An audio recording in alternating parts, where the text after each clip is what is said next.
और चलिए आगे बढ़ते हैं। बुलेट 100 के जरिए देश दुनिया की तमाम बड़ी खबरों पर नजर डालते हैं। रक्षा मंत्री राजनाथ सिंह ने पाकिस्तान को सख्त चेतावनी दी और कहा कि देश जैसा चाहता है वैसा होकर रहेगा, सुरक्षा की जिम्मेदारी मेरी।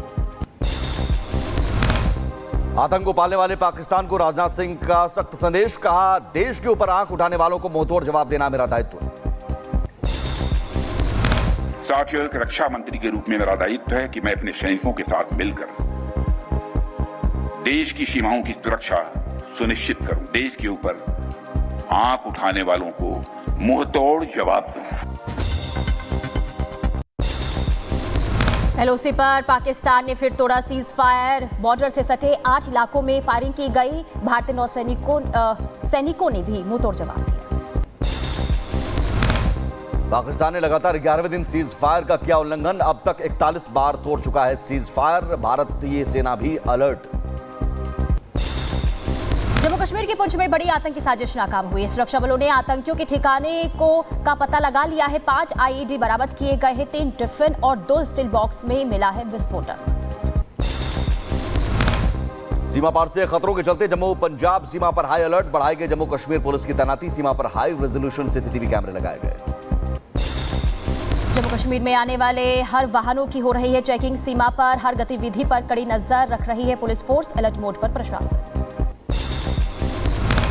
बीएसएफ को मिलेगी 16 नई बटालियन और 2 क्षेत्रीय मुख्यालय। पाकिस्तान और बांग्लादेश की सीमा पर बढ़ेगी चौकसी। योजना को पहले ही मिल चुकी है मंजूरी।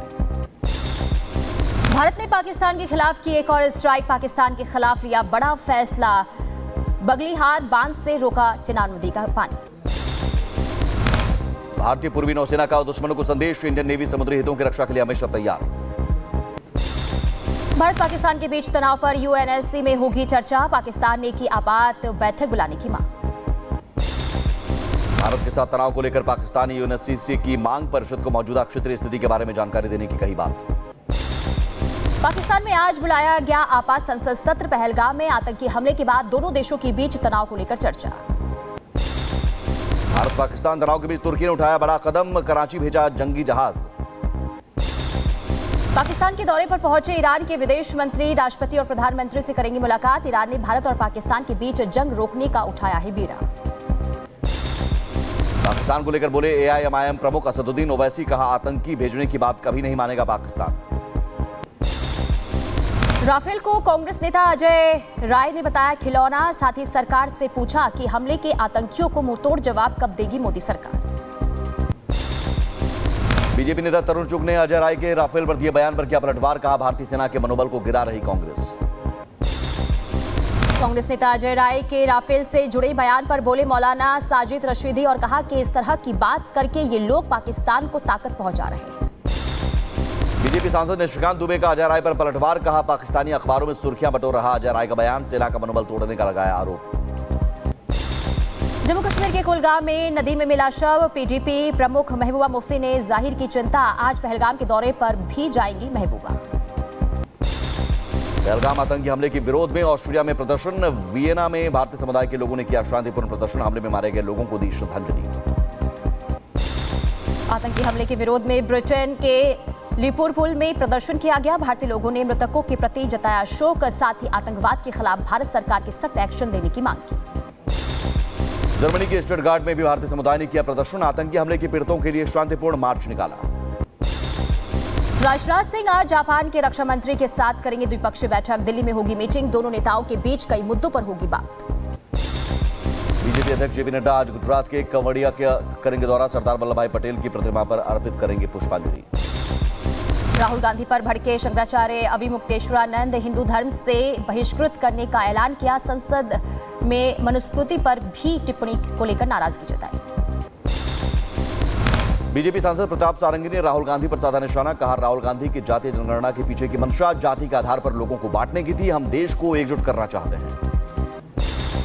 आज से 2 दिवसीय मुर्शिदाबाद दौरे पर बंगाल की सीएम ममता बनर्जी। वक्फ कानून के खिलाफ मुर्शिदाबाद में हुई थी हिंसा।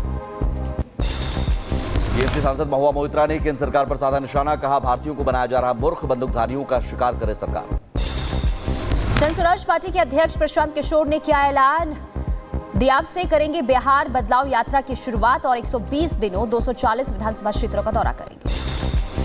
मणिपुर में भारतीय सेना और असम राइफल्स की संयुक्त कार्रवाई। खुफिया जानकारी के आधार पर चलाया गया अभियान। 17 उग्रवादियों को किया गिरफ्तार। 31 हथियार, 14 आईईडी, ग्रेनेड, गोला बारूद बरामद। वक्फ संशोधन एक्ट पर सुप्रीम कोर्ट में आज होगी सुनवाई। केंद्र के हलफनामे पर अब डीएमके ने उठाए सवाल। संभल जामा मस्जिद मामले में आज इलाहाबाद हाईकोर्ट करेगा सुनवाई। एएसआई ने अपना जवाब दाखिल करने के लिए मांगा था वक्त। दिल्ली में आज से चलेगा बुलडोजर। हाईकोर्ट ने अवैध निर्माणों के खिलाफ कड़ा कदम उठाते हुए डीडीए को दिए निर्देश। अवैध निर्माणों को किया जाएगा ध्वस्त। यूपी के बहराइच में भारत नेपाल सीमा के पास अतिक्रमण के खिलाफ जारी रहेगा अभियान। कई लोगों ने जमीन पर कब्जा कर बना ली थी अवैध दुकानें। पुणे के पौड़ गांव में देवी मां के अपमान से हिंदू समाज नाराज है। आज निकलेगा विशाल मार्च। भारी संख्या में लोग होंगे शामिल। यूपी के पीलीभीत में हिंदू परिवार के घर में मिली 5 मजार। परिवार पर लगा धर्म परिवर्तन कराने का आरोप। शिकायत के बाद चला हथौड़ा। उत्तर प्रदेश के मुजफ्फरनगर में महापंचायत के बाद राज्य मंत्री कपिल देव अग्रवाल का बयान सामने आया और कहा कि एक दूसरे पर कटाक्ष न करें। गैर जिम्मेदाराना बयान समाज को तोड़ने का काम करता है।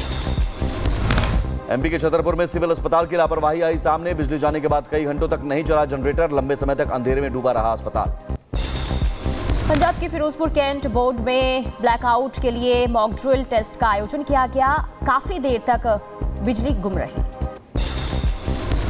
यूपी के फिरोजाबाद में शादी समारोह के दौरान हंगामा। दहेज में नहीं मिली बाइक तो वापस लौटी बारात। ऋषिकेश में तेज बारिश ने चारधाम यात्रा में डाली बाधा। मलबा आने से ऋषिकेश बद्रीनाथ हाईवे बाधित हुआ। श्रद्धालुओं को करना पड़ रहा है परेशानियों का सामना। यूपी के जौनपुर में पुलिस को मिली बड़ी कामयाबी। ईसाई मिशनरी गतिविधियों का किया भंडाफोड़। धर्मांतरण कराने वाले 2 पादरी गिरफ्तार। सभास्थल से बाइबल की प्रतियां बरामद। लखनऊ में पुलिस ने एनकाउंटर में 2 बदमाशों को गिरफ्तार किया। एक बदमाश के पैर में लगी गोली, पिस्टल और कारतूस बरामद। यूपी के कुशीनगर में पुलिस की बड़ी कार्रवाई। 25,000 के नामी पशु तस्कर को मुठभेड़ में किया घायल। तस्कर के पास से अवैध हथियार बरामद। उत्तर प्रदेश के शाहजहांपुर में पुलिस के हाथ लगी बड़ी सफलता। 25,000 के नामी बदमाश को मुठभेड़ के बाद गिरफ्तार किया गया। फायरिंग के दौरान बदमाश के पैर में लगी गोली। यूपी में मैनपुरी में पुलिस ने शादी के नाम पर ठगी करने वाले युवक को पकड़ा। आरोपी समाचार पत्र में शादी का विज्ञापन देकर करता था जालसाजी। पुलिस ने किया गिरफ्तार। पुणे एटीएस ने की बड़ी कार्रवाई। फरार नक्सली को गिरफ्तार किया। साल 2011 से फरार था नक्सली। 13 मई तक रिमांड में लिया गया। यूपी के बुलंदशहर में पुलिस ने वाहन चोर गिरोह का किया भंडाफोड़। 3 चोरों को किया गिरफ्तार। आरोपियों के पास से कई वाहन बरामद। उत्तर प्रदेश के मऊ में पुलिस ने शातिर चोर को गिरफ्तार किया। चोर के पास से ट्रैक्टर, एक तमंचा और कारतूस बरामद। चोर के खिलाफ कई थानों में दर्ज हैं मुकदमे। यूपी की झांसी में परिवहन विभाग के निजी फिटनेस सेंटर पर हो रही वसूली। पुलिस ने एजेंसी के 8 लोगों को किया गिरफ्तार। निर्धारित शुल्क से अधिक पैसे वसूलने का आरोप। उत्तर प्रदेश के एटा में लव जिहाद का मामला सामने आया। मुस्लिम युवक ने अपना धर्म छिपाकर हिंदू लड़की को प्रेम जाल में फंसाया। पुलिस ने आरोपी को गिरफ्तार कर जेल भेजा। यूपी की झांसी से मारपीट का वीडियो आया सामने। एक दबंग ने दूसरे शख्स को जमकर पीटा। मामूली बात को लेकर शुरू हुई थी बहस। उत्तर प्रदेश के मैनपुरी में जमीन विवाद को लेकर फायरिंग हुई। गोलीबारी में घायल हुआ एक शख्स। जमीनी बंटवारे को लेकर चल रहा था काफी दिनों से विवाद। हरियाणा के यमुनानगर में वन विभाग की टीम पर तस्करों ने की फायरिंग। गोलीबारी में बाल बाल बचे 3 कर्मचारी। फायरिंग के बाद मौके से फरार हुए तस्कर। जौनपुर में जमीन विवाद को लेकर 2 पक्षों में मारपीट हुई। एक दूसरे पर लाठी डंडे से वार किया गया। वीडियो सामने आया। यूपी के बुलंदशहर में जमीन विवाद को लेकर 2 पक्षों में खूनी संघर्ष। जमकर चले लाठी डंडे। मौके पर हुई फायरिंग। मारपीट के दौरान 5 लोग हुए घायल। यूपी के मैनपुरी में फायरिंग का मामला। घायल के परिजनों ने सड़क पर लगाया जाम। 25 लोगों के खिलाफ मुकदमा हुआ दर्ज। आगे की कार्रवाई में जुटी पुलिस की टीम।